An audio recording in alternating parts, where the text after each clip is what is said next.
அது வந்து கண்டிப்பா ஏற்றுக்கொள்ள முடியாது. பிரதானத்துவம் இந்த கூட்டத்துக்கு கூட்டப்பட்டது. ஏன் இவ்வளவு பெரிய ஒரு கன்ஃபியூஷன்? நான் ரொம்ப சிம்பிளான ஒரு பர்சன். அவருக்கு வேற எந்த விதமான ரைட்ஸும் கிடையாது. நேர்பட பேசு நிகழ்ச்சிக்கு உங்கள் அனைவரையும் அன்போடு வரவேற்கின்றேன். இன்றைய நிகழ்ச்சி நாம் விவாதிக்க இருக்கக்கூடிய தலைப்பு என்பது அண்ணாமலை விஜய் எதிர்ப்பில் தீவிரம் காட்டும் அதிமுக. அதிமுக தலைவர்கள் அண்ணாமலையை தொடர்ந்து விமர்சித்து வருகிறார்கள். பரஸ்பரமாக பாஜகவும் அண்ணாமலையும் அதிமுகவை விமர்சித்து வருகிறார். ஆனால் விஜய் கட்சி தொடங்குறதுல அதிமுகவின் நிலைப்பாடு என்னவாக இருக்க போகிறது அப்படின்னு எல்லாரும் கவனித்து பார்க்கக்கூடிய சூழலில் விஜய் அரசியல் கட்சி தொடங்குவதையும் விமர்சித்திருக்கிறது அதிமுக தலைவர்கள் விமர்சிக்கிறார்கள். இன்னொரு புறம் நாம் தமிழர் கட்சி தனித்து போட்டியிடப் போவதாக அவங்களும் அறிவித்திருக்கிறார்கள். இந்த சூழலில் தான் எடப்பாடியினுடைய கூட்டணி வியூகம் என்னவாக இருக்க போகிறது. ஒரு பெரிய மெகா கூட்டணியை கட்டுவோம் அப்படின்னு சொல்லிட்டு இருக்கிறார். என்ன வியூகம் வகுக்கப் போகிறார், இது பற்றி தான் நம்ம விவாதிக்க இருக்கிறோம். நான் கருத்துரையாளர்களை உங்களுக்கு அறிமுகம் செய்து விடுகிறேன். அரசியல் விமர்சகர் திரு கலை அவர்கள் வணக்கம். பத்திரிகையாளர் TN ரகு அவர்கள் வணக்கம். அரசியல் விமர்சகர் TTS ரவி அவர்கள் வணக்கம். நம்மோட அதிமுக முன்னாள் நிர்வாகி புகழேந்தி அவர்கள் இணைந்திருக்கிறார். வணக்கம் திரு புகழேந்தி. ரகு, உங்களிடமிருந்தே தொடங்குறேன். அண்ணாமலை எதிர்ப்பது அதிமுக தொடர்ந்து அந்த நிலைப்பாட்டில் இருந்துகிட்டே இருக்கிறாங்க. விஜய் கட்சி தொடங்குறது நம்மளே பேசின போது சொன்னீங்க அதிமுக என்ன செய்ய போகுதுன்னு பொறுத்திருந்து பார்க்கணும்னு. பல தலைவர்கள் இப்போ நம்ம அக்னி பரீட்சை நிகழ்ச்சியில் கூட வைகை செல்வன் சொல்வது வந்து கமலுக்கு ஏற்பட்ட நிலைமை தான் விஜய்க்கு ஏற்படும் அப்படின்னா என்ன நிலைப்பாடு, என்ன ஸ்ட்ராட்டஜியை அதிமுக வச்சிருக்கு? அதாவது வந்து டிஎம்கேக்கு மெயின் ரைவல் நாங்கள் தான் அப்படிங்கிறத வந்து பொசிஷன் பண்ணுறாங்க, இன்னும் ஸ்ட்ரெங்தன் பண்ணுறாங்க ஏடிஎம்கே. அந்த ஸ்பேஸை யாருக்கும் சீட் பண்ணக்கூடாது, யாருக்கும் கொடுத்துடக்கூடாதுன்னு. ஏன்னா ஏடிஎம்கேயோட யூஎஸ்பியே அதுதான், திமுக இல்லைன்னா நம்ம அப்படின்னு மக்கள் வாக்களிப்பாங்க. அது அவங்களுடைய மெயின் ரைவல் நம்ம மட்டும்தான் இருக்கணும் அப்படிங்கிறதுல வந்து ஒரு குறியாக இருக்கிறாங்க. பட் அது நடக்குமான்னு தெரியல. என்னை பொறுத்த வரைக்கும் இது வந்து ஏடிஎம்கே வரலாற்றிலேயே ரொம்ப ரொம்ப முக்கியமான எலெக்ஷன். திரு எடப்பாடி பழனிசாமிக்கு மட்டும் இல்லை, கட்சிக்கே வந்து ஒரு லிட்மஸ் டெஸ்ட்னு நான் சொல்லுவேன். ஏன்னா இந்த 2026 தேர்தலுக்கு அப்புறம் தமிழ்நாட்டுடைய அரசியலுடைய திசை எப்படி இருக்குது போது, எப்படி போக்கு இருக்க போகுதுங்கிறது கூட மாறலாம். ஏன்னா நீங்கள் வந்து இருதுருவ அரசியலாக கண்டினியூஸாக போயிட்டே இருக்குது 77லேருந்து டிஎம்கேவா ஏடிஎம்கேவான்னு, அதுவே கூட கேள்விக்குறி ஆகும். ஆனால் அப்போ நீங்கள் சொன்னது ஒரு முக்கியமான இடம், தன்னுடைய இடத்தை வேறு யாருக்கும் கொடுத்துடக்கூடாதுன்றதுல கவனமாக இருப்பாங்கன்னு. ஆனால் இன்னைக்கு கூட்டணின்றது எல்லா கட்சிகளுக்கும் தேவையாக இருக்கிறப்ப நீங்கள் எல்லாரையும் விமர்சிச்சுட்டா யார் வருவாங்க? அப்சல்யூட்லி. ஆக்சுவலாக நான் வந்து விஜயோட கூட்டணி கூட அவங்க ட்ரை பண்ணலாம் அப்படின்னு நம்ம போன ஒரு இதில் பேசியிருக்கோம், இப்போ நிகழ்ச்சியில் பேசியிருக்கிறோம். ஏன்னா இவர் மெகா கூட்டணி அமைப்போம் அப்படின்னு சொன்னால் யாரை கூப்பிட்டு அமைப்பாரு? இப்போ வந்து காங்கிரஸ் வந்து டிஎம்கேவோட இணக்கமாக இருக்கிறாங்க, வெளில வரதுக்கான வாய்ப்பு குறைவாக இருக்குது. இவங்க நிறைய சீட்டு தரேன்னு சொன்னா கூட அவங்க வர முடியுமா அப்படிங்கிற ஒரு கேள்வி இருக்குது. விடுதலை சிறுத்தைகள் கட்சியோட தலைவர் வந்து திமுக விமர்சனம் பண்ணா திமுக காரங்களோட இன்னும் ரொம்ப தீவிரமா அவங்கள பாதிக்கிறாரு, டிஃபெண்ட் பண்றாரு. ஸோ அவரும் கம்ஃபர்டபுளா இருக்கிற மாதிரி தான் தோணுது. அப்படி இருக்கும்போது இந்த மெகா கூட்டணி அமைப்போன்னு திரு எடப்பாடி பழனிசாமி சொல்றதுல யார் வருவா? திமுகவை தோற்கடிக்கும் வலுவோட ஒரு கூட்டணியை அமைக்க முடியுமா அப்படிங்கிற ஒரு கேள்வி இருக்குது. ஆஸ் ஆஃப் நவ் இந்த பிரசாந்த் கிஷோர் அது மாதிரி யாரும் ஸ்ட்ராட்டஜிஸ்க்குலாம் வந்து எந்த டீலுமே டிஎம்கே பேச வேணாம், பணத்தை கொஞ்சம் மிச்சம் பண்ணலாம் அப்படிங்கிற ஒரு நிலைமை தான் இருக்குது. பட் வந்து இந்த 2026 2 வருஷத்துல என்ன சேஞ்சஸ் வரும், என்ன ஒரு மேஜிக் நிகழும் அப்படிங்கிற ஒரு கேள்விக்குறி இருக்குது. அதாவது ஜெயலலிதா இருக்கும் பொழுது என்னன்னா டிஎம்கே வந்து நல்லா ஆட்சி பண்ணாலும் இவங்களுடைய பேரை பார்த்து இவங்களுடைய கரிஸ்மாவை பார்த்து திரும்ப ஆட்சிக்கு வந்துடலாம் அப்படிங்கிறது ஒரு சாத்தியமா இருந்தது. 96 to 2001 fairly good government given by DMK. இருந்தாலும் இவங்க ஸ்ட்ராட்டஜிக்கா இவங்க மூப்பனாருடைய ஒரு டீல் பேசி ஒரு கூட்டணி அமைச்சதுனால ஆட்சிக்கு வர முடிஞ்சது. நிச்சயமா இபிஎஸ் வந்து இஸ் நோ ஜெயலலிதா. அவர் வந்து ஒரு தலைமை பொறுப்புக்கு வந்ததுக்கு அப்புறம் இரட்டை தலைமை ஒற்றை தலைமை எல்லாத்தையும் சேர்த்துக்குங்க. அந்த 2019 ஆட்சியை காப்பாத்தினார் இல்லையா, ரெண்டும் சைமல்டேனியஸா by elections plus parliament election நடந்து பாருங்க. அதை தவிர எலக்ட்ரலா அவருக்கு சக்சஸ் கிடைக்கல. இப்போ வந்து அந்த டிஎம்கேக்கு ரைவல்ஸ் அப்படிங்கிற ஸ்பேஸே வந்து போட்டிக்குள்ளாயிருக்கு. இது வரைக்கும் இல்லாத இருந்த விஷயம் அது. 2024 பாராளுமன்ற தேர்தல் வந்து டிசைசிவா ஒரு மேண்டேட் கொடுக்கல, 2 கண்டனா போயிடுச்சு. பிஜேபியும் பிராக் பண்ண முடியல, நாங்க தான் மெயின் ஆப்போசிஷன். ஏடிஎம்கேவும் சொல்ல முடியா அவங்களுக்கு ஒரு வெற்றி கிடைக்கல, 7 இடங்கள்ல டெபாசிட் இழந்திருந்தாங்க. அதனால நாங்க தான் அப்படின்னு அவங்க ஆணித்தரமா சொல்ல முடியல திமுக எதிர அப்படின்னு. So interesting time ahead. இப்போ விஜய் என்ட்ரி வந்து என்ன உங்களுக்கு பிரச்சனைனா, இப்போ பஸ் வந்து அவரோட என்ட்ரி பத்தி தான் இருக்கும். இதெல்லாம் ட்ரைட் அண்ட் டெஸ்டட் பார்ட்டிஸ். பெரிய எதிர்பார்ப்பு விஜயை நோக்கி. அதாவது வெற்றி பெறுவாரு, வெற்றி பெற்று முடியுங்கிற வாய்ப்புலாம் இருக்குதா எனக்கு தெரியல. தனியா நின்னலாம். But people will be talking about Vijay. Of course நீங்க வந்து நிறைய பேசுவீங்க, நீங்க ஊடகங்கள். சரி, ஏன்னா அதுதான் ஒரு நியூ என்டிட்டி. மக்களுக்கு வந்து ஒரு ஆர்வம் இருக்கும். ஒரு பாப்புலர் ஒரு நடிகர் அவரு. ஏன்னா ரஜினிகாந்த் அப்புறம் வந்து ஒரு மாஸ் நடிகர்னா நீங்க அவரை தான் சொல்ல முடியும். சரி, ஸோ அதனால வந்து ஃபோக்கஸ் எல்லாமே அவர் பக்கம் இருக்கும். அப்ப நம்ம பக்கம் எப்படி கவனம் வரும்? நம்ம தானே. ஆனா நீங்க சொல்ற நுணுக்கமான புள்ளி, தனக்கான இடத்தையும் உறுதி செய்யணும், அதே நேரத்தில் இவங்களெல்லாம் கூட்டணிக்கும் கொண்டு வரணும் அப்படின்னா ஒரு பெரிய நெருக்கடி இபிஎஸ்க்கு. டிஎம்கேவை எதிர்க்கிறவங்கிற பேர்ல நம்ம இன்னொரு எதிரியை உருவாக்கிற வேண்டாம்னு அவங்க விஜய் பத்தி கொஞ்சம் கார்டடா இருக்கிறாங்க. ஆனா பேச ஆரம்பிச்சுட்டாங்க, கமல் மாதிரி அடுத்த கமல் அப்படின்னு. பட் அவங்க காங்கிரஸ், பிஎம்கே இவங்க எல்லாம் நம்ம கூட்டணியில் இருந்திருக்கோம். திரும்பி அவங்கள நம்ம கூட்டு வந்து எல்லாரையும் ஒன்றிணைச்சு ஒரு மெகா கூட்டணி அமைக்கலாம். விஜயோட போய் இது வந்து இன்னொரு புது பூதம் வந்துட வேண்டாம் அப்படின்னு யோசிக்கிறதா எனக்கு தோணுது. But it's going to be very tough. பேசலாம். ஏன்னா வந்து டிஎம்கே மாதிரி ஐடியாலஜிக்கல் ஃபவுண்டேஷன் இல்லாத ஒரு கட்சி. அவர் எம்ஜிஆர் இருக்கும்போது 13 வருஷம் ஆட்சியில் இல்லைன்னா கூட அவங்க ஆட்சி இது கட்சியை நடத்த முடிஞ்சது. நான் ஏடிஎம்கே பொறுத்த வரைக்கும் ஆட்சிங்கிறது ரொம்ப ரொம்ப அவசியம். அவங்க வந்து இந்த எதிர்கட்சியா இருக்கிறதுக்காக பில் பண்ண ஒரு அமைப்பு கிடையாது. திமுக தோல்வியிலேருந்து வந்தாங்க 57, 62. இவங்க முதல் எலெக்ஷனே வெற்றி தான். 5 வருடங்கள் தான் எதிர்கட்சியா இருந்திருக்காங்க. அதனால உங்களுக்கு நிறைய வெற்றி முக்கியம், வெற்றி தேவை. ஆனா நெருக்கடி இவங்களுக்கு தான் பிரஷர் அதிகம். திமுக ஆட்சியில் இருக்கிறாங்க, அவங்க எதிர்கட்சியில கூட இருந்து பழக்கப்பட்டவங்க. பிஜேபி சென்ட்ரல் ஆட்சி இருக்கிறாங்க, அவங்க மேல பிரஷர் இல்ல. Pressure is on ADMK and EPS. Kalai ரெண்டு முக்கியமான இடத்துல இருந்து ஒரு பெரிய நெருக்கடி. எல்லா அரசியல் கட்சி தேர்தல்னாலே எல்லாருக்குமே நெருக்கடி தான். அதுல இருக்கக்கூடிய சவால்களை சுட்டி காட்டுற. இப்போ நாம் தமிழர் கட்சி எல்லாரும் என்ன சொன்னாங்கன்னா, நாம் தமிழர் கட்சி வந்து அதிமுகவோடு வர வாய்ப்பு இருக்குது அப்படின்னா, அவர் இல்லை தனித்து போட்டி, நாங்கள் இப்போயே கேண்டிடேட் அப்படின்னு. சரி, விஜய் ஒருவேளை அப்படின்னா விஜயை அதிமுக தலைவர்கள் விமர்சிக்கிறாங்க. அது ஏன் அப்படின்ற ஒரு கேள்வி இருக்குது. அண்ணாமலையின் மீது தீவிர எதிர்ப்பு இருக்குது. அப்போ இபிஎஸ் சொல்கிற இந்த மெகா கூட்டணி கணக்குன்றது என்ன? அதை எப்படி சாத்தியப்படுத்த முடியும் கலை? ஏங்க, விஜய் வந்து நாம் தமிழர் கட்சி ஏற்கனவே அவங்க அந்த மாதிரி பொசிஷன் எடுத்துட்டாங்க. இப்போ திரும்ப ரீட்டரேட் பண்ணியிருக்காங்க, அவ்வளோதான். அவங்கள வந்து கூட்டணியில் சேர்க்கறதுக்கு அதிமுக முயற்சி செஞ்சுருக்கலாம். முயற்சி செஞ்சதா சொல்லப்பட்டது. செஞ்சுருக்கலாம், நியாயமாக செஞ்சுருப்பாங்க, அதில் ஒன்றும் தப்பு இல்லை. ஆனால் அதில் வந்து அவங்க பெரிய அளவுக்கு எதிர்பார்ப்பு அவங்களுக்கு இருந்திருக்காது. சரி, விஜயை பொறுத்தவரை எனக்கு தெரிஞ்சு அஃபிஷியலாக அதிமுக பொசிஷன் அப்படின்னா எடப்பாடி அவர்கள் சொன்னது, ஜெயக்குமார் அவர்கள் சொன்னதெல்லாம் பார்த்தா, அஃபிஷியல் ஸ்போக்ஸ் பர்சன் சொன்னதெல்லாம் பார்த்தா, நான் இப்போ பார்த்தேன், இந்த செய்தி வந்த பிறகு கம்ப்ளீட்டாக இப்போ அலசி பார்த்தேன். அவங்க என்ன பொசிஷன் எடுக்கிறாங்கன்னா, இந்த ஜனநாயகத்தில் எல்லாரும் அரசியலுக்கு வரலாம், அவங்க வந்து மக்கள் பணியாற்றுவதற்கு யாரும் தடை சொல்ல முடியாது, அது எல்லாருமே சொல்லிடுறாங்க. அப்படிதான் ஒரு இந்த மாதிரி அவருக்கு எதிராக தாக்குதல்களை நடத்துங்கன்னு எடப்பாடி அவர்கள் எல்லாருக்கும் கட்டளையிட்டதாக ஒரு செய்தி ஏதோ ஒரு பத்திரிகையில மட்டும். நம்ம அக்னி பரீட்சை நிகழ்ச்சியிலேயே நீங்க சொன்னீங்க அதிகாரப்பூர்வமான செய்தி தொடர்பாளர்னு. அதிகாரப்பூர்வமான செய்தி தொடர்பாளராக இருக்கக்கூடிய முன்னாள் அமைச்சர் வைகை செல்வன் என்ன சொல்றாருன்னா, அவராலெல்லாம் அப்படி சாத்தியப்படுத்திட முடியாது, அவர் வந்து அவரும் கமலுக்கான நிலைமை. அது வேற. அது என்ன ஸ்டேட்மெண்ட்? அப்போ அது வேற. இப்படி பேசிட்டா கூட்டணி அசஸ்மெண்ட் பண்றது வேற, தாக்குதல் நடத்துறது வேற. தாக்குதல் எம்ஆர் விஜயபாஸ்கர் அவர்கள் அதே மாதிரி கிட்டத்தட்ட கருத்தை சொல்லியிருக்காங்க. ஆமாம், கமல் பாதையில் தான் இவர் போக முடியுங்கிற மாதிரி சொல்கிறதுங்கிறது வேற. அது வந்து தனிப்பட்ட சில தலைவர்கள் சொல்கிறது. அஃபிஷியல் பொசிஷன் அப்படி இல்லை. எடப்பாடி ஆணையிட்டு அவங்க சொல்லலை. அது வந்து ஒரு பத்திரிகையில் வந்தது. அது பாஜக ஆதரவு பத்திரிகையில் அப்படி செய்திகள் வரும். பாஜகவுக்கு திமுக எதிரி அல்ல, இன்னைக்கு யாருமே எதிரி இல்லை, அதிமுக கூட எதிரி இல்லை, எடப்பாடி தான் எதிரி. ஏன்னா அவர் தான் அந்த கூட்டணியை முறிவு கொண்டு வந்தார். அவர் மேலதான் கோவம். இதுக்கு பின்னாடியே பாஜக இருக்கு. ஆமா, அந்த பத்திரிகை யாரு? நான் வந்த பத்திரிகை எதுவும் பார்த்தா அது பாஜக ஆதரவு பத்திரிகை. அப்படி எங்க சொல்லியிருக்காரு கலையப்ப? நீங்க சொல்லுவது பாஜக திட்டமிட்டு விஜய வந்து அதிமுகவுக்கு எதிராக முன்னிறுத்துற வேலையை பார்க்குதா? ஆமா, பாஜக பண்ணிட்டு அவங்க ஆதரவு பத்திரிகைகள் பண்ணுவாங்க அந்த வேலையை. அதான் செய்யறாங்க. விஜய் வந்து அவங்க அந்த அளவுக்கு பொருட்படுத்த மாட்டாங்க. அதிமுக இக்னோர் பண்றது தான் புத்திசாலித்தனம்.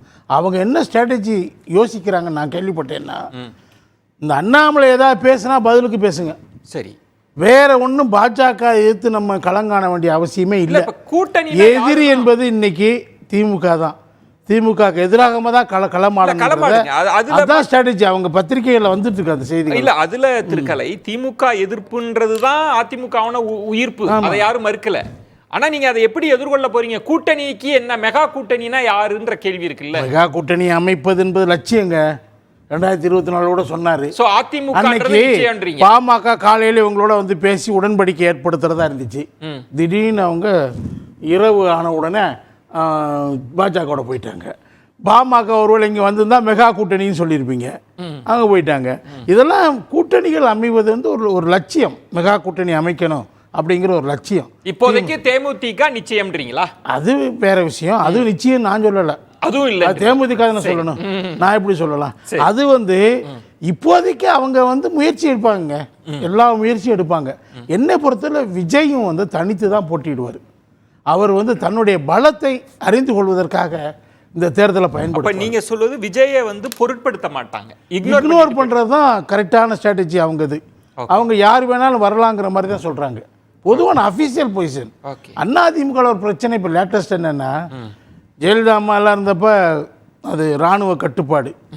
ஏதாவது வாயை திறந்தால் மறுநாள் அவர் இருக்க மாட்டார் அதிமுக. மறுநாள் மறு நிமிஷமே மறு செகண்டே. ஆனால் இன்றைக்கி அங்கே உட்கட்சி ஜனநாயகம் தலை தோங்குகிறது.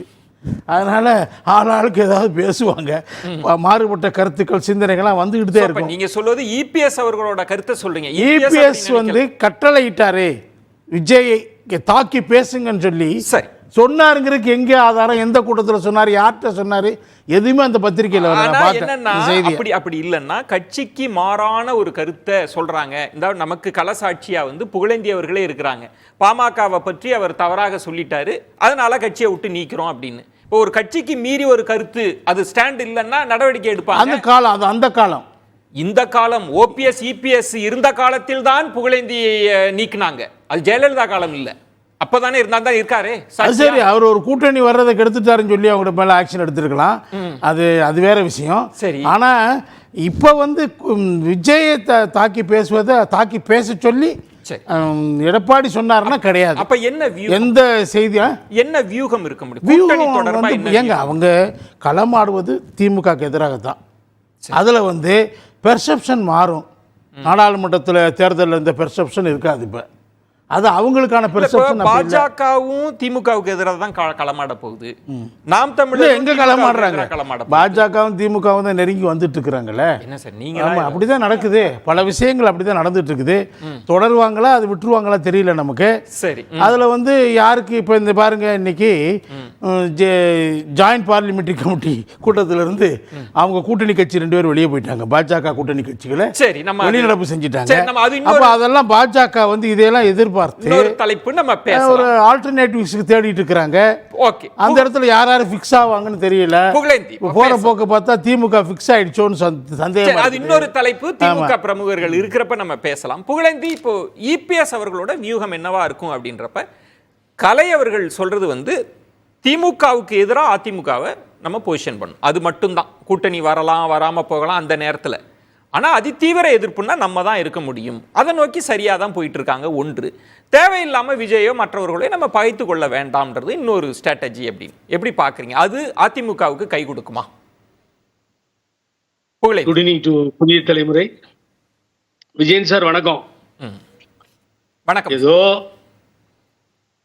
விஜய் கட்சி ஆரம்பிச்சு நாளை காலையிலேயே அனைத்து இந்திய அண்ணா திராவிட முன்னேற்ற கழக ஆபீஸை நோக்கி வந்து ஐயா எடப்பாடியாரை சந்திச்சு நாங்கள் உங்களோட இணைகிறோம், உங்களது தலைமை வேணும், நீங்கள் முதலமைச்சர் ஆகிறத வரவேற்கிறோன்னு சொன்ன மாதிரியும், அதுக்கு ஏதோ அதிமுக தனித்தன்மையோட தனித்துவத்தோடு ஒத்துக்க முடியாதுன்னு சொன்ன மாதிரியும் ஒரு டிஸ்கஷன் போய்கிட்டு இருக்கே ஐயா.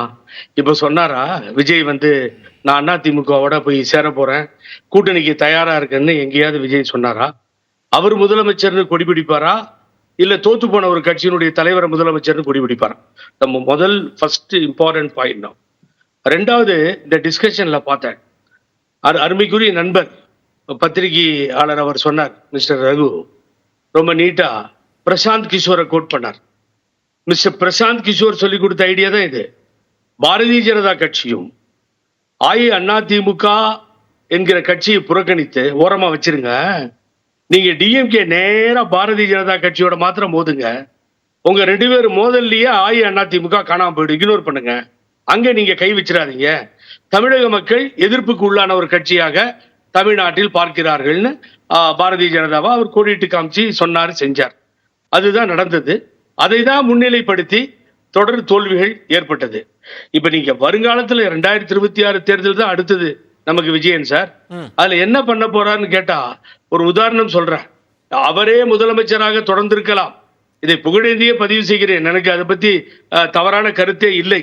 அந்த எலெக்ஷன்ல 2016 தொடர்ந்து வெற்றியை தந்து சின்ன சின்ன கட்சிகள்லாம் சேர்த்து அம்மா பெரிய கூட்டணி இல்லாத நிலையில் சிறிய கட்சிகளை எல்லாம் சேர்த்து கூட்டணியே வேணா போங்க, அவங்கவுங்க முதலமைச்சர்னு சொல்றீங்க, அதனால பாத்துக்கலாம் நின்னு தொடர் வெற்றிகளை ஈட்டு கொடுத்த புரட்சி தலைவி அம்மா இன்னுயிரையும் பயன்படுத்தாமல் அவ்வளவு செய்து அவர்கள் விட்டு சென்ற ஆட்சி. அடுத்து இவர் தலைமையில மிஸ்டர் ஓபிஎஸ் முன்னாள் முதலமைச்சர் இதை முன்மொழிகிறார்.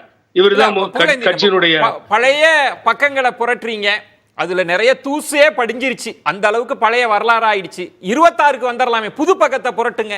26 தான் வரேன். இப்ப நான் 26 தான் வரேன். Correct, your correct Vijayan sir. 26 தான் வரேன். நான் என்ன சொல்ல வரேன்னா, அந்த ஆட்சி இழந்தப்போ டிடிவி தினகரன் கட்சி அப்ப நாங்க இருந்த உங்களுக்கு தெரியும் 29 சீட்டு டிஃபரன்ஸ் ஓட்ல போச்சு. அப்ப தேமுதிக ரோடா அலைஞ்சி ஒரு 5 ஸ்டார் ஹோட்டல்ல வச்சு வெளியில அனுப்பிச்சு அவங்கள கூட்டணியில சேர்த்துக்காம பட்டாசு வெடிச்சிட்டு சாவகாசமே போதுன்னு போனாங்க. இதை ஏன் சொல்ல வந்தேன், அந்த ஹிஸ்டரி ஜஸ்ட் உங்களுக்கு கொண்டு வந்தேன்னா, அது ரெண்டும் சேர்ந்து இருந்தாலே ஒரு 75 இடங்களை கூட்டணியில் பெற்ற அனைத்து இந்திய அண்ணா திராவிட முன்னேற்ற கழகம் மாபெரும் வெற்றியை பெற்றிருக்கும். பெற்றிருந்தா இவரே முதலமைச்சரா தொடர்ந்திருப்பார். இதுக்கு என்ன யார் காரணம், எப்படி போச்சு அப்படிங்கிறதுக்கு தான் இதை கோடிட்டு காண்பித்தேன். ஆக இப்ப என்ன, எந்த கட்சி இருக்கு இப்போ உங்களோட? எந்த கட்சி சார் இருக்கு? ஏடிஎம்கேயோட எந்த கட்சி இருக்கு? தேமுதிக இருக்கு. நான் அதை தேமுதிகவை பொறுத்த வரைக்கும் தவறா சொல்லல. அவங்க ஒரு அரவணைப்போட சப்போர்ட்டோட நம்பிக்கையோட இருக்காங்க. நான் இன்னைக்கு புதிய தலைமுறைக்கு பதிவு வச்சிடறேன். அந்த அன்பு சகோதரி ஒன்றை நம்பிக்கொண்டிருக்கிறார்கள். ஒரு ராஜ்யசபா சீட் கிடைக்கும்னு நினைக்கிறாங்க. திரு வாசனுக்கு கிடைத்தது போல, அன்புமணி ராமதாஸ் அவர்களுக்கு கிடைத்தது போல, முனுசாமி 5 வருடம் ராஜ்யசபா வேஸ்ட் பண்ணி போனது போல ஒரு ராஜ்யசபா எம்பி கிடைச்சிடாதான்னு சொல்லி இன்னமும் தேமுதிக ஒரு நம்பிக்கையோடு இருக்கிறது. அதை ஃபுல்பில் பண்ண வேண்டியவர் அவர் தான். யாரு? எடப்பாடி பழனிசாமி. அதை அவர் பண்ணி கொடுத்தாதான் அந்த கட்சியும் கூட்டணியில தொடரும் சொல்ல வர. இல்லைன்னா 2026 என்ன நடக்க போகுது? நீங்க 2 தடவை பாராளுமன்றம் போச்சு, ஒரு சீட்டு தான் ஜெயிக்க முடிஞ்சது. பழைய வரலாறு. ஆட்சி என்ன புகழேந்தி, இப்ப கூட்டணி அமைப்பதுல சிக்கல் இருக்குன்றீங்களா? இபிஎஸ் ஆல கூட்டணி அமைக்க முடியாது? இல்ல நோ. கைப்புண்ணு கண்ணாடி எதுக்கு? உங்களுக்கு கூட்டணியே இல்லைங்க. அனைத்து இந்திய அண்ணா திராவிட முன்னேற்ற கழக கட்சியோடு கூட்டணின்றது கிடையாது. எந்த கூட்டணியும் வராது. திராவிட முன்னேற்ற கழகத்தை பொறுத்த வரைக்கும் ஒரே கூட்டணியே நிக்கிறாங்க. பாரதிய ஜனதா கட்சியினுடைய முன்பு சொல்றாரு திரு ஜெயக்குமார், எங்கள்கிட்ட பேச்சுவார்த்தை நடத்திட்டு இருக்காங்க அப்படின்னு கடந்த நாடாளுமன்ற தேர்தலில் சொன்னாரு. அடுத்த சட்டமன்றம், அடுத்த நாடாளுமன்றம், அதெல்லாம் இப்ப பழுத்து வந்திருக்காதா? அப்படி வாய்ப்பு இருக்காதா? அவருடைய புதல்வர் 3வது இடத்துக்கு போனாரு. அவர் சொந்த தொகுதியில தோத்தாரு. எந்த கட்சியை வச்சு சொல்றாரு அவர் இப்போ திரும்பி நான் வந்துருவோம் அப்படின்னு சொல்லி? எந்த நம்பிக்கை? யார் வருவார்கள்? எனக்கு இப்ப பாரதிய ஜனதா கட்சியோட ஒரு நட்புறவா போயிருந்தா எங்களோட பாரதிய ஜனதா கட்சி வருகிறது என்று சொல்லலாம். பேசாத பேச்சுக்களே இல்லை சார். அண்ணாமலையும் அவரும் அவ்வளவு மோதல் ஏற்பட்டது. நல்ல காலம் அண்ணாமலை நீங்க ஆக்ஸ்போர்ட் யூனிவர்சிட்டிக்கு படிக்க போயிட்டாரு. எனக்கு கடைசி நேரத்தில் கிடைக்கல, 2 நாள் ட்ரை பண்ணேன். அப்ப கிடைச்சிருந்தாருன்னா சொல்லியிருப்பேன். ஆக்ஸ்போர்ட் எல்லாம் போக வேண்டாம், நல்ல நண்பர் அவர் எனக்கு. நீங்க ஏன் அவ்வளவு தூரம் போறீங்க? எடப்பாடி பழனிசாமி சரித்திரத்தை எடுத்து படிச்சாலே 100 ஆக்ஸ்போர்ட் யூனிவர்சிட்டிக்கு அது ஈக்குவலண்டா இருக்கும். பாவம் அவ்வளவு தூரம் போய் படிக்க வேண்டாம்னு சொல்லியிருப்பாரு. அவர் எனக்கு கிடைக்கல.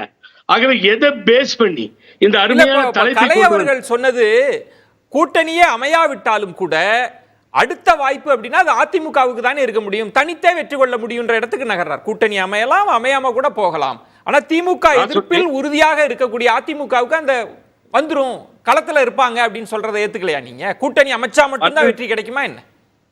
12 இடத்துல 3வது இடத்துக்கும் 2வது இடத்துக்கும், ஒரு இடத்துல 4வது இடத்துக்கும், 7 இடத்துல டெபாசிட் போய் பார்த்திருக்கீங்களா? நான் தெரியாம கேட்கிறேன். பல பேருக்கு பல செய்திகள் புதுசா இருக்கும். 34 இடங்கள்ல நின்று 20% வாங்கிட்டு மார்க் தட்டுறோம் சார். மார்க் தட்டுறாங்க ஏடிஎம்கேல. விஜயன் நீங்க மறந்துடாதீங்க, 20 தொகுதிகள் நின்று 33% அதுக்கு முன்னாடி நாடாளுமன்றத்தில் வாங்கணுமா இல்லையா? What is different? Explain me. Kalai. எவ்வளவு டவுன்ஃபால் ஆகிட்டு இருக்கு. நீங்க இந்த கட்சி புரட்சி தலைவர் எம்ஜிஆர் இருந்த பொழுது வெற்றிகளை குவித்தார். அப்ப பர்சன்டேஜ் கணக்கு போட்டு இருந்த திமுக. இன்னைக்கு இவங்க பர்சன்டேஜ் நீங்க சொல்வது வெற்றிக்கான வாய்ப்பே இல்ல, அதிமுக ஒரு பெரிய நெருக்கடியில இருக்குன்னு சொல்ல வரீங்க. ஒரு கேள்வியை ரகு கேட்டார், நீங்க அதிமுக இல்லன்னா அந்த இடத்துல யாரு? திமுக கூட்டணிக்கு எதிராக யார் மெயினா இருப்பாங்க? ஓபிஎஸ். 1000 மாறுதல்கள் இங்கே வரும். என்ன ஓபிஎஸ் இங்க சொல்ல வரல, தயவு செஞ்சு மன்னிக்கணும். என்ன இல்ல யார் சொல்லுங்க, அது இன்ட்ரெஸ்டிங்கா இருக்கும். நான் வரேன். அப்படிதான் சார் முதலமைச்சரா முன்மொழிஞ்சாரு. அப்ப நல்லவரா தெரிஞ்சாரு சார் நாட்டுக்கு. அவரு அப்புறம் தான் எதிரியா தெரியுறாரு. இல்ல சார், இல்ல பாயிண்ட் என்னன்னா ஒரு முக்கியமான கேள்வி இருக்குல்ல. நீங்க அதிமுக இபிஎஸ் தலைமையிலான அதிமுக இல்ல, கூட்டணியும் இல்ல, அவரால் வெற்றி பெற முடியாதுன்னா வேற யார் அங்க இருக்காங்க? இல்ல உங்க தலைப்புல கொண்டு வந்து மிஸ்டர் விஜயை நிறுத்திருக்கீங்க. உங்களுடைய தலைப்புல கொண்டு வந்து பாரதிய ஜனதா கட்சியை நிறுத்திருக்கீங்க. எத்தனை மாற்றங்கள் இந்த 1.5 வருடத்தில் ஒற்றுமை இல்லாத அதிமுகவில் இது எதிர்த்து ஏற்பட போகிறது என்பதை நீங்க பார்க்க தானே போறீங்க. எப்படி நீங்க அச்சூர் பண்ண முடியும்? இல்ல புகழேந்தி சொல்றது அதிமுக அந்த இடத்துல இல்ல, வேற மாற்றங்கள் நடக்கும்ன்றாரு. கலை வேற யாரும் சொல்ல மாட்டேங்கிறாரு. எடுத்து சொல்லி கொடுத்தேன் அவருக்கு, அதையும் இல்லைன்னு சொல்லிட்டு அதையும் சொல்றதுக்கு அவர் துணிச்சல் வர்ற. நான் ஓபிஎஸ் எடுத்து கொடுத்தேன். ரகு கேட்ட கேட்டுட்டு அவர் இன்னும் பதில் சொல்லவே இல்லையே. அதிமுக ஏடிஎம்கே வந்து யாரு வாங்குறதுன்னு சொன்னாரு. பிஜேபி பாதிக்கு பாதி டெபாசிட் போயிருக்கு. அப்ப 2024 அவங்களுக்கு என்ன வளர்ச்சிருக்கு? ரகு அவர்கள்ட்ட கேட்டறலாம். இப்போ காத்துருங்க புகழேந்தி. ரவி, இப்போ முக்கியமான இடம், இப்போ வியூகம் அப்படின்றப்ப இபிஎஸ் அவர்களோட வியூகத்தை பத்தி பேசுறப்பயே திமுக கூட்டணிக்கு மாற்றாக யார் இருக்க போறாங்கன்றது தான். அது கூட்டணி இருக்கலாம், இல்லாமல் கூட இருக்கலாம். கலையவர் சொல்லுவது அந்த இடத்துல நேச்சுரலா அதிமுக தானே இருக்கு. இப்போ களம் இப்படி தானே இருக்க முடியுன்றதை எப்படி எடுத்துக்கிறது? இல்லை, 2 விஷயம். நான் 2வதாக இருக்கிறதுக்காக அங்கே இருக்கேன்னா அல்லது திமுகவை தோற்கடிக்கிறதுக்காக அங்கே இருக்கேனா? நானும் திமுகவை தான் இருக்கணும். அப்படி தான் 50 வருஷமாக தமிழ்நாட்டில் இருக்குது. ரொம்ப சந்தோஷம். நான் 2வது இடத்துல இருக்கிறதுக்காக இருக்கேனா அல்லது அவரை தோற்கடிக்கிறதுக்காக இருக்கேன்? அவரை தோற்கடிக்கிறதுக்காக நான் இருக்கேன்னு சொன்னால் எடப்பாடியோட ஐயாவோட எல்லாரும் வந்திருப்பாங்க. அவர் 2வது இடம் இருந்தாலே போரும்னு நினைச்சாருன்னா அது நீ எதுக்கு நாங்கள் பார்த்துக்கிறோம்ட்டு வந்தாங்க. இதுதான் அடிப்படை கேள்வி. 2வது இபிஎஸோட வீகமே 2வது இடத்துக்கு அதுதான் அவருடைய ஸ்ட்ராட்டஜியாக இருக்குன்னு நான் ஏன் சொல்கிறேன் அப்படின்னா, இல்ல நான் 2-3 விஷயம் உங்களுக்கு சொல்லுவேன். எடப்பாடி ஐயா ஒரே ஒரு சொல்லிருங்க, அதை சொல்லிருங்க. ரொம்ப நேரம் எடப்பாடியா அதிமுகவை எப்பயுமே 2வது இடத்தை பற்றி சொல்லலை. 2வது இடத்துக்கு நாங்கள் பிடிப்போம்னு சொல்லிட்டு இருந்தது பாரதிய ஜனதா கட்சி தான். எல்லாரும் பிஜேபி தொடர்ந்து சொல்லிட்டு இருக்கிறீங்க. இப்ப கூட என்ன சொல்றீங்க? திமுக உங்களுடைய நீக்கி விட்டு நாங்க ஆட்சிக்கு வருவோம் சொல்லல. உங்க வியூகமே உங்க அமித்ஷாவுடைய பிளானே அதிமுக பின்னுக்கு தள்ளிட்டு நாங்க 2வது இடத்துக்கு. ஐயா 3வதுங்கிற மேட்டரே இல்லையே. நீங்களும் திமுகவும் தானே, அப்படித்தானே பேசுறீங்க? இல்ல உங்க ஸ்ட்ராட்டஜி சொல்றேன் நான். உங்க ஸ்ட்ராட்டஜி என்ன பண்ண போகுதுங்கிறது எல்லாரும் உங்க ஸ்ட்ராட்டஜி. அதிமுக 2004, 2006, 2009 ஜெயலலிதா அம்மா தோத்துருக்காங்க. சரி, எடப்பாடி ஐயா மட்டும்தான் தோத்தாருங்கிறது கிடையாது. 2004, 6, 3 தேர்தல் வரிசையாக தோத்துருக்காங்க.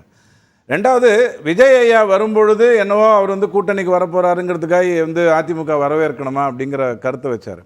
ரஜினி ஐயா வரப்போறாருன்னு உடனே ஓபிஎஸ் வந்து சிக்னல் விட்டார், நீங்கள் வாங்க அதிமுகவுக்கு வாங்கன்னு சொன்னார். எதுக்கு அப்படின்னா திமுக கிட்டேருந்து நீங்கள் ஒரு விஷயத்தை கற்றுக்கணும். ஓபிஎஸ் அதை வந்து கொஞ்சம் திமுக பங்காளியாக இருந்ததுனால அதை கற்றுக்கிட்டார். எதிரி ஒருத்தன் செதறி இருக்கக்கூடாது. எதுவாக இருந்தாலும் நம்மளோட நம்ம கமலையா வந்து ஈரோடு கிழக்கில் போய் நான் தேர்தலில் இப்போ வாக்கு கேட்குறேன்னு போது வாங்க வாங்க அப்படின்னு கூப்பிட்டது தான் இப்போ கொண்டு வந்து டோட்டலாக அந்த டிவியும் இந்த ரிமோட்டும் அந்த டார்ச் லைட்டும் வந்து சேர்ந்துருச்சு. மேட்டர் முடிஞ்சது. ஹெச் ராஜா மாதிரி எந்த நடிகர் வந்தாலும் விமர்சிச்சறணும்ன்றீங்க கடுமையா? இல்லை இல்லை, நடிகர் வந்தால் விமர்சிக்கிறதுங்கிறது தவறு. அது நடிகரோ டாக்டரோ இன்ஜினியரோ அவருக்கு மக்கள் செல்வாக்கு இருக்குன்னா அதை ஏற்றுக்கிடணும். ஃபர்ஸ்ட் அவருக்கு மக்கள் செல்வாக்கு இருக்கா இல்லையான்னு ஏற்றுக்கிடணும். அண்ணாமலை ஐயா வரும்போது வேணால் நீங்கள் கன்ஃபியூஸ் ஆனதுக்கு வாய்ப்பு இருக்குது. அவர் வந்து இப்போ நேற்றுக்கு தானே அங்கே பிறந்தாரு, அவருக்கு முன்னாடியே எங்கள் வேலைக்காரி குழந்தை பிறந்துச்சு. இப்படியெல்லாம் பேசின முட்டாள்தனத்தெல்லாம் அண்ணாமலை ஐயாவுக்கு நீங்கள் பண்ணலாம். ஏன்னா அவர் அரசியல் பின்புலத்திலேருந்து வரலை, நேரடியாக அவர் வந்து ஒரு இதிலேருந்து அரசு இதுலேருந்து வந்துட்டார். ஆனால் விஜய் பற்றி உங்களுக்கு 20 வருஷமாக தெரியும். அவர் வந்துகிட்டு இருக்காரு, வளர்ந்துட்டு இருக்கிறாரு. அவருக்குன்னு ஒரு வாக்கு சதவிகிதம் வர்றதுக்கான வாய்ப்புகள் இருக்கு. இன்னும் அவர் இன்னும் கொள்கையை எடுத்து வைக்கல. ஒத்த வரியில சொல்லணும் சித்தாந்தத்தை, அதை இன்னும் சொல்லலை. அதனால நாமெல்லாம் காத்துக்கிட்டு இருக்கோம். ஆனால் அவர் வந்தால் திமுகவில் இருக்கும் பெண்கள் ஓட்டோ, அதிமுகவில் இருக்கும் 40+ இருக்கக்கூடிய பெண்கள் ஓட்டோ, இன்னைக்கு இருக்கக்கூடிய இளைஞர்கள் 25 வயதுக்கு இருக்கிறவங்க போயிடுவாங்கங்கிறது வந்து உண்மையாக நம்ம எடுத்துக்கணும், தெரிஞ்சுக்கணும் ஃபர்ஸ்ட். அப்படி தெரிஞ்சிருந்தாருன்னா எடப்பாடி ஐயா செப்டம்பர் 2023 வரைக்கும் எடப்பாடி ஐயா ஒரு தப்பும் பண்ணலை. எல்லாத்தையும் அற்புதமா பண்ணாரு, தைரியமா பண்ணாரு, அடிச்சு 23 வரைக்கும். அதாவது அந்த கட்சி ஒரு குடும்ப கட்டுக்குள்ள போயிடக்கூடாதுங்கிறதுல தெளிவா இருந்து, அதிமுக திமுக மாதிரி கட்சியில நீங்க எதிர்ப்பதெல்லாம் அவ்வளவு ஈஸியா பண்ணிட முடியாது. ஊடகமா பேசுறீங்களோ, பாஜகவை எதிர்க்காத வரைக்கும் சரியா இருந்தாரு, பாஜகவை எதிர்க்கிறப்ப தப்பா பண்ணிட்டாரு.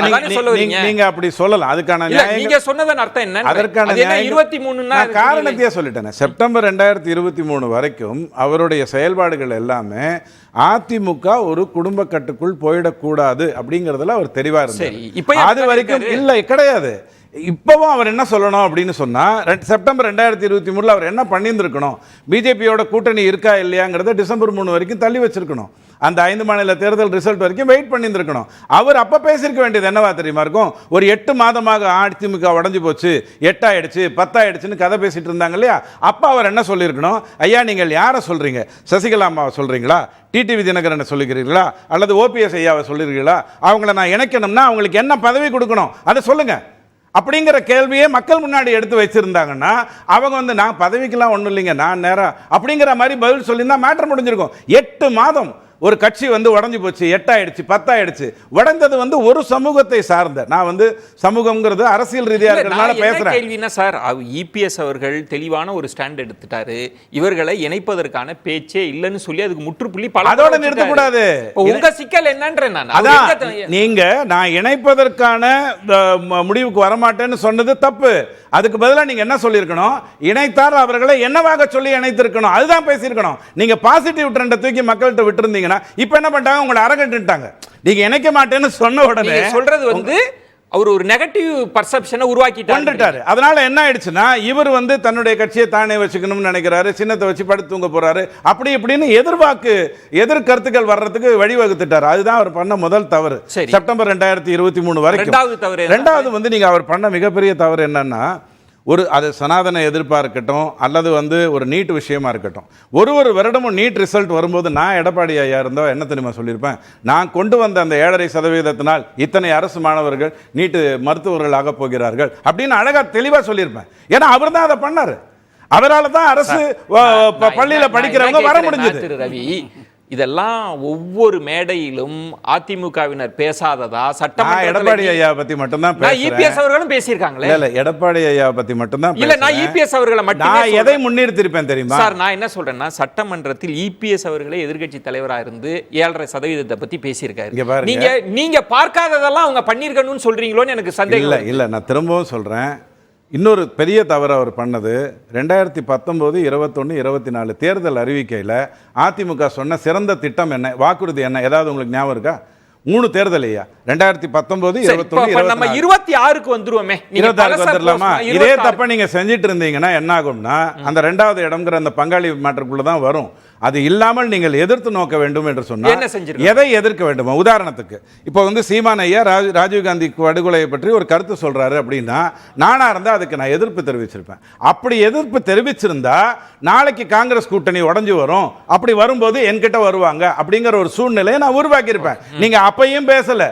ஒரு தலைவனை பற்றி இழிவா பேசும்போது நீங்க வார்த்தைகளை சொல்லல. இடத்துக்கு வராருன்னா ரவி, திரும்ப நீங்க என்ன பண்றீங்கன்னா, இன்னும் ஒரு சின்ன கரெக்ஷன் மட்டும் சொல்லிடுறேன். அதிமுக ஜெயலலிதா அம்மா வந்து 5 வருடம் மட்டும் எதிர்க்கட்சியா இல்ல, 10 வருடம் இருந்தாங்க. 96ல இருந்து 2001 வரைக்கும் இருந்தாங்க. 2006ல இருந்து 11 வரைக்கும் பாருங்க கண்டினியூஸா. ரகு அவர்கள் சொன்னது அதிமுகன்றது ஆளுங்கட்சியா இருக்கணும், அவங்களால 10 வருஷம் தாங்க முடியாது. கண்டினியூஸா இருப்பதுங்கிறது தமிழ்நாட்டை பொறுத்த வரைக்கும் திமுகவுக்கு கொடுக்கப்பட்ட வரம்.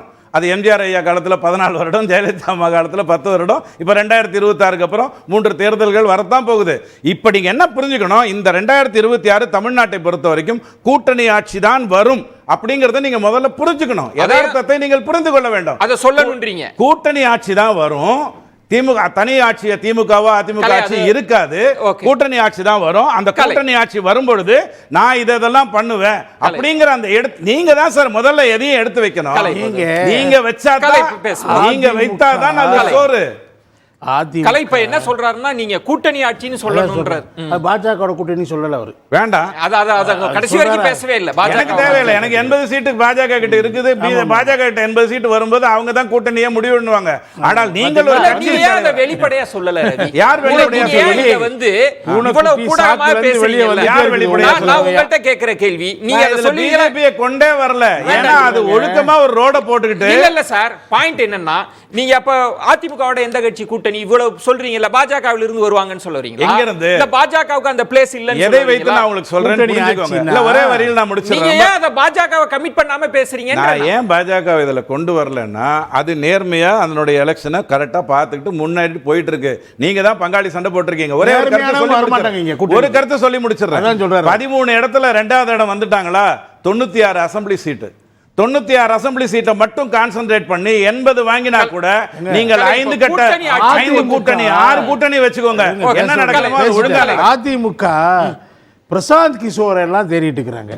இங்க பக்கத்துல மிஸ்டர் ரவி இருக்கிறாரு. இல்ல சார், 2-3 பேர் ஆலோசகரா சேர்க்காம யாரையோ போய் பார்த்துட்டு இருக்கிறாங்க. இவரு பாஜக ஆதரவாளர். பாஜகவுக்கு ஒரு ஆலோசனை ரொம்ப சொல்லலாம், அறிவுரை சொல்றதுக்கு எவ்வளவோ இருக்குது. அண்ணாமலையே, நீ அதிமுக தாக்காதையா, தலைவர்களை பத்தி தரக்குறைவா பேசாத.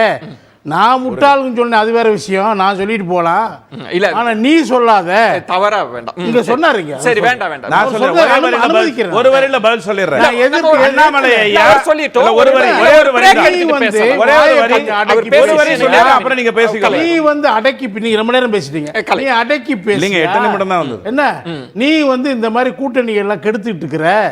நீ வந்து 2ஆயிரத்துக்கு வருவேன்னு சொன்ன, எங்க வந்த? 28 இடத்துல 3ஆயிரத்துக்கு போனேன். என்ன எத்தனை 20 இடத்துல டெபாசிட் இழந்துட்ட. நீ எல்லாம் இதெல்லாம் பேசாதையா. 2ஆயிரத்துக்கு முயற்சி பண்ணாதையா. சரி, நம்ம வந்து முதல் இடத்துக்கு முயற்சி. சரி, அது நம்ம மரியாதையா சொல்லுவோம். சொன்னா கூட சொல்லுவோம். திரு ரகு, இப்போ இபிஎஸ் அவர்களோட கூட்டணி வியூகம் பத்தி பேசுறப்ப ரவி அவர்கள் சொல்றது அதிமுக இறங்கி வரணும். அது இன்னும் அவர் வெளிப்படையா சொல்ல. ஆனா கூட்டணி ஆட்சி அப்படின்ற அளவுக்கெல்லாம் வந்தா மட்டும்தான் கூட்டணி அமையலாம்ன்றது. அப்படி சொன்னா மட்டும் யார் வர வாய்ப்பு இருக்கு திரு ரகு? கூட்டணி வந்து ஆட்சி வந்து கூட்டணி ஆட்சி வைக்கலையே திமுக. 2006 கூட்டணி கட்சிகளுக்கு எங்க இடம் கொடுத்தாங்க? மெஜாரிட்டி கிடைக்கல. ஏடிஎம்கே டிஎம்கே அந்த தப்பை செய்யவே மாட்டாங்க. அந்த அந்த நம்பிக்கை கொஞ்சம் கூட கொடுத்துட மாட்டாங்க. ஏன்னா அது வந்து அவங்களுக்கு வந்து தான் மட்டும் ஆட்சி பண்ணுங்கிறது தான் முக்கியமான. அதில் நீங்கள் சொல்கிறது முக்கியமானது. அப்போ வந்து விசிக போன்ற கட்சிகள் திமுகவிடம் அப்படி ஒரு அழுத்தம் கொடுக்கப்பட்டதாக சொல்லப்பட்ட போது என்ன சொன்னாங்கன்னா, திமுக அதிமுகன்ற பெருங்கட்சி கூட்டணி ஆட்சின்னு சொன்னாலே அது ஒரு பலவீனத்தின் வெளிப்பாடுன்னு அப்போ சொன்னாங்க. அப்படி கமிட் பண்ண மாட்டாங்கன்னு சொன்னாங்க. அதாவது அதில் அது என்ன நியாயம் தெரியல. நீங்கள் சென்ட்ரலில் வந்து நாங்கள் வந்து வேணுங்கிற மினிஸ்ட்ரிலாம் வாங்கிப்போம், ஸ்டேட்டில் உங்களோட ஆதரவில் நாங்கள் இருந்தால் கூட உங்களுக்கு எதுவும் கொடுக்க மாட்டோங்கிறது. இப்போ கார்த்தி சிதம்பரம் கூட அதெல்லாம் சொல்லியிருந்தாரு. நீங்கள் unless you get a share of power இந்த ஸ்டேட், வளர்கிறதுக்கான வாய்ப்பு கம்மி அப்படின்னு. அது முக்கிய நல்ல பாயிண்ட். அது காங்கிரஸ் வந்து இங்கே வலுவான கட்சி ஏன் வலு இழந்தது? இந்திரா காந்தி வந்து எங்களுக்கு தேவையே கிடையாது. இப்போ நீங்கள் கூட்டணி ஆட்சின்னு ஒருவேளை அதிமுக அப்படி கமிட் பண்ணாங்கன்னா காங்கிரஸோ விசிகாவோ வர வாய்ப்பு இருக்கா? 100% சொல்ல மாட்டாங்க. அதாவது நீங்கள் அதுக்கப்புறம் வந்ததுக்கப்புறம் பார்த்துக்கலாம். நிறைய இப்போதைக்கு அவங்க செய்ய வேண்டியது வந்து எப்படி என்ன செய்வாங்க, எப்படி டிஎம்கேலேருந்து கொண்டு வருவாங்க விசிகாவும் காங்கிரஸையும் இந்த பக்கம் கொண்டு வரதுக்கான ஸ்ட்ராட்டஜி. நிறைய சீட்டு தருவோம்பாங்க. 6 இடம் கொடுத்தாங்க இல்லையா போன முறை. இப்போ திமுக 10 கொடுக்குறாங்கன்னு வச்சுப்போம். ஒரு பேச்சுக்கு கொடுக்கறது கஷ்டம். கொடுத்தாங்கன்னா நாங்கள் 20 தரோம், காங்கிரஸுக்கு 30 தரோம் அப்படி சொல்லலாம். ஆனால் அப்போதும் இது பற்றி பேசப்பட்ட போது அவங்க கூட பேச மாட்டாங்க. அவங்க கொடுக்கறதெல்லாம் சீட்டு, திமுகவுல கொடுக்கறது எம்பி போஸ்ட். கரெக்ட். நாங்க வலுவா இருக்கோம். இப்ப கூட இவங்க விசிகாவும் காங்கிரஸும் ஏன் திமுக கூட்டணியை விட்டு விலக மாட்டாங்கன்னா, திரு ஸ்டாலின் வந்து ஒரு டிப்ளமேட்டிக்கா அந்த கூட்டணியை ஒரு ஓரளவுக்கு கிவ் அண்ட் டேக்கோட தான் அமைச்சிருக்கிறாரு. விடுறது நிச்சயமா விட மாட்டார். அவருக்கும் தெரியும் திமுகவுக்கு வந்து இந்த கூட்டணி இருந்தால் தான் ஜெயிப்போம். தொடர்ந்து அவங்க கூட்டணியோட தான் ஜெயிச்சிட்டு இருக்காங்க. ஜெயலலிதா 2014 ஜெயிச்ச மாதிரி தனியாக அவங்க ஜெயிச்சதே கிடையாது. பட் ஒரு டெம்ப்ட் ஆனா கூட அவர் செய்ய மாட்டார். ஏன்னா அந்த ரிஸ்க் எடுக்க வேணாம்னு நினைப்பாரு. நீங்க வந்து சீட்டு வழியா மட்டும்தான் அவங்களை நீங்க கூப்பிட முடியும். 100% ஏடிஎம்கே கூட்டணி ஆட்சி வாங்கன்னு சொல்றதுக்கு வாய்ப்பே கிடையாது. It's a sign of weakness. சொல்ல மாட்டாங்க, சொல்லவே மாட்டாங்க. புகழேந்திட்ட கருத்து கேட்டுட்டு அப்ப இபிஎஸ் முன்னுள்ள வாய்ப்புகள் நீங்க எதை பாக்குறீங்க? அதிமுகன்ற பெருங்கட்சி, அந்த சின்னம் அவர்கிட்ட இருக்கு, அந்த கட்டமைப்பு ஒன்றே போதாதா அதிகாரத்துக்கு போறதுக்கோ வெற்றி பெறுவதற்கோ? இல்ல சார், போதாது. அது போதாது. நீங்க வந்து அன்பு நண்பர் சொன்னார் 2004 2009 2010 எல்லாம் சொல்லிட்டு இருக்காரு. நான் அவருக்கு அன்போட சொல்லிக்குவேன். அம்மா தோல்விகள் அல்ல. திரும்பி அடிச்சாங்க 4 சீட்னா 4 சீட்டு திருப்பி எதிர்கட்சி வாங்குற வரைக்கும் அவங்க விடல. அதே மாதிரி நீங்க 2006ல் 61 சீட்டு வந்தோம். 6 வந்து மதிமுக, 2 விடுதலை சிறுத்தைகள் கட்சி, அன்னைக்கு மைனாரிட்டி திமுக ஆச்சு. ஆகவே 40லையும் தோத்தோம் நாடாளுமன்றத்தில், திருப்பி 37 ஜெயிச்சு காமிச்சோம் 39ல். இதெல்லாம் நடந்தது. அந்த தலைவியினுடைய வெற்றி வேற. இங்க நிலைமை என்னன்னா, பேரூராட்சியில 0, நகராட்சியில 0, மாநகராட்சியில 0, எல்லாமே தொடர் தோல்விகள். That is the difference between the leadership. அது வந்து அரசியல் பிரவேசம் அல்ல, அக்னி பிரவேசம். இல்ல என்ன செய்யணும்னு எதிர்பார்க்கறீங்க புகழேந்தி? அப்ப என்ன செய்யணும்ன்றீங்க? கலை சொல்ற ஆர்குமெண்ட் இயற்கையாகவே அதிமுக தான் இருக்கு. இந்த அரசுக்கு எதிரான ஒரு அலைன்னா அது அதிமுக அதை கேபிட்டலைஸ் பண்ணுன்றாரு. இப்ப நீங்க என்ன செஞ்சிருக்கணும்ன்றீங்க? இப்ப அதிமுக என்ன செய்யணும், இபிஎஸ் என்ன செய்யணும்னு சொல்லுறீங்க?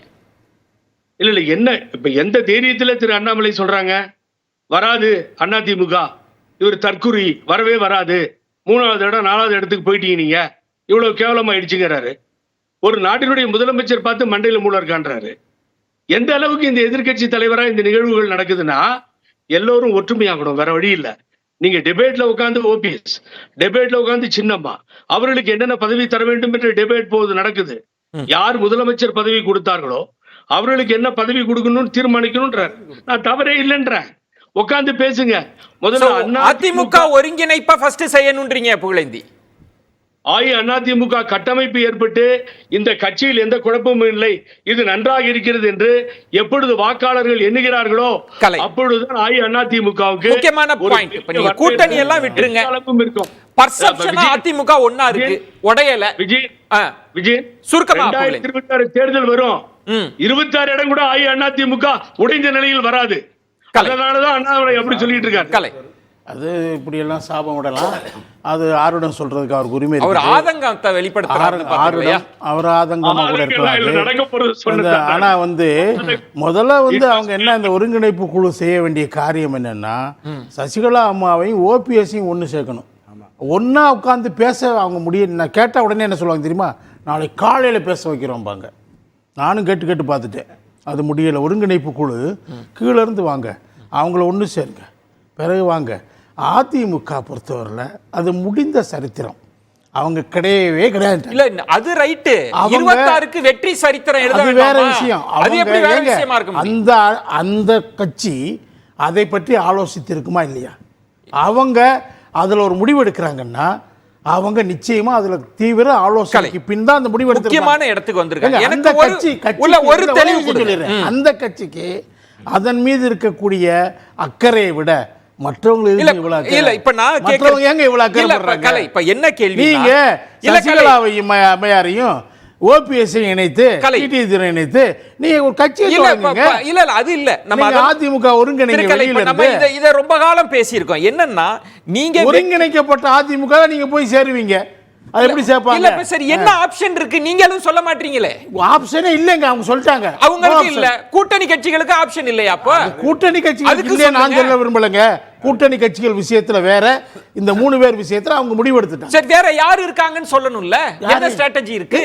வின்னபிலிட்டி வரும்போது எல்லாரும் வருவாங்க. எப்படி வின்னபிலிட்டி மாறுது இல்ல ஒவ்வொரு கட்டத்திலையும்? அந்த தேர்தல் ரகு சொன்ன இடம்ன்றது பர்செப்ஷனா நீங்க ஏற்படுத்தணும்ல. இங்க போனா ஜெயிப்போன்ற பர்செப்ஷன் வரும்போது அது எப்படி வரும்? அது வரும். திமுகக்கு எதிராக அவங்க நடத்துற போராட்டங்கள், திமுக மீது மக்களுக்கு ஏற்படக்கூடிய அதிருப்தி அதிகமாகிட்டே போறது. அது பாஜக அணிக்கு போகாதா, விஜய்க்கு போகாதா? பாஜகக்கெல்லாம் இங்க என்னங்க வேலை இருக்குது? சட்டமன்ற தேர்தல்ல பாஜக என்னங்க வேலை இருக்குது?